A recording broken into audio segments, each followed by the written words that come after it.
Hari ini saya nak recommend anda kereta untuk kawan-kawan yang gaji 2,000 hingga 2,500. Jom ikut saya. So, kereta pertama yang ini, Pearl 2 Ativa. So, untuk Pearl 2 Ativa ni, bulanan dia hanya RM640 sahaja.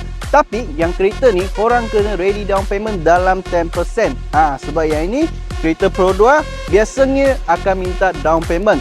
So, untuk Ativa ini, road tax murah, ada turbo dan juga ruang besar.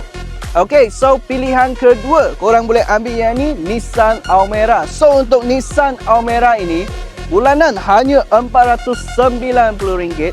Boleh buat full on. Macam biasa, Nissan Almera, kabin senyap, maintenance murah dan jimat minyak. Okay guys, pilihan ketiga iaitu Toyota Rush.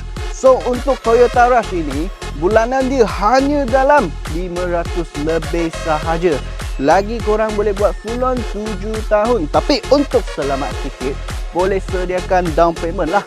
Okey, pilihan keempat iaitu Pearl 2 Myvi. So, untuk Pearl 2 Myvi ini, bulanan dia dalam RM530. Tapi kereta ni sama juga, kena sediakan dengan down payment dalam 10%. So, untuk Pearl 2 Myvi ni, maintenance murah, bulanan rendah dan sama satu jimat minyak. So guys, korang rasa kereta tadi macam mana? Yorang suka Rush, Myvi, Almera ataupun Ativa? Sila komen dekat bawah, bagi tahu saya pilihan korang. Dan jangan lupa beli kereta dengan JB Auto Works, korang boleh dapat 10 years warranty. Yes, korang tak dengar salah, 10 years warranty. So itu sahaja kawan-kawan. Jika minat, sila PM saya, kita jumpa next review.